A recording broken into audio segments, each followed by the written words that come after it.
হজরত ওয়াজেদ আলী রহমাতুল্লাহি আলাইহি ছিলেন একজন কামেল বুজুর্গ। তার এক জামাতা ছিলেন, যিনি নিজেও বড় আলেম ছিলেন। একদিন সেই জামাতা মনে মনে চিন্তা করলেন, কোথাকার একটা ছোট বাচ্চা ছেলেকে হজরত খেলাফতি দিলেন, অথচ আমাকে দিলেন না।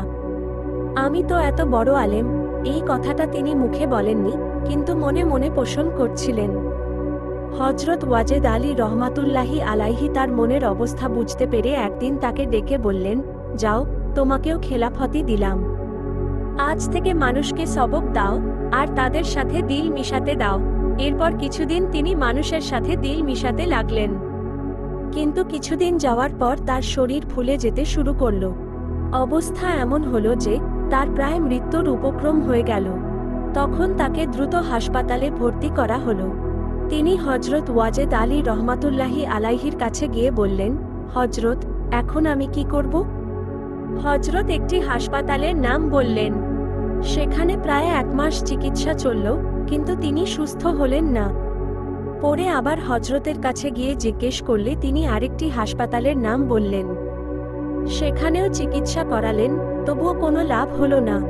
তৃতীয়বার আরেকটি হাসপাতালে গেলেন, কিন্তু সেখানেও কোনো উন্নতি হলো না। শেষ পর্যন্ত তিনি খুব ভেঙে পড়লেন। কাঁদতে কাঁদতে হজরত ওয়াজেদ আলী রহমাতুল্লাহি আলাইহির পায়ে পড়ে বললেন, বাবা, আমাকে মাফ করে দেন। আমি কি ভুল করেছি, আমি বুঝতে পারছি না। তখন হজরত রহমাতুল্লাহি আলাইহি হেসে বললেন, কোনো ডাক্তার আপনাকে ভালো করতে পারবে না। কারণ আপনি মানুষের সাথে দিল মিশিয়েছেন। মানুষের যত রোগ ব্যাধি আর গুনাহের আছড়, সব আপনার ওপর এসেছে। এই জন্যই এই রোগ হয়েছে। এখন থেকে আর কাউকে দিল মিশাতে দিয়েন না, তাহলে এই রোগ এমনিতেই ভালো হয়ে যাবে। এরপর হজরত ওয়াজেদ আলী রহমাতুল্লাহি আলাইহি ইন্তেকাল করেন। তার ইন্তেকালের পর তার নিজের ছেলের শরীরেও একই সমস্যা দেখা দেয়। তার শরীর ফুলে যায় এবং তিনি হাঁটাচলা করতে পারছিলেন না। পিতা দুনিয়াতে নেই দেখে ছেলে দিশেহারা হয়ে পড়লেন। পরে তিনি তার পিতার পীর ভাই শাহ এনায়েতপুরী রহমাতুল্লাহি আলাইহির দরবারে হাজির হন। দরবারে গিয়ে তিনি বললেন, ভাইজান, আমার এই অবস্থা, আমি কি করতে পারি? তখন শাহ এনায়েতপুরী রহমাতুল্লাহি আলাইহি বললেন, 3 মাস আমার দরবারে থাকেন, দেখা যাক আল্লাহ কি করেন। তিনি 3 মাস দরবারে অবস্থান করলেন এবং আল্লাহর রহমতে সুস্থ হয়ে গেলেন। এরপর শাহ এনায়েতপুরী রহমাতুল্লাহি আলাইহি তাকে ডেকে বললেন, আপনার নিসবতে কামেল আছে। আপনি মানুষকে শুধু সবক দিবেন, কিন্তু দিল মিশাইবেন না। মানুষের সাথে দিল মিশানো আপনার জন্য নয়।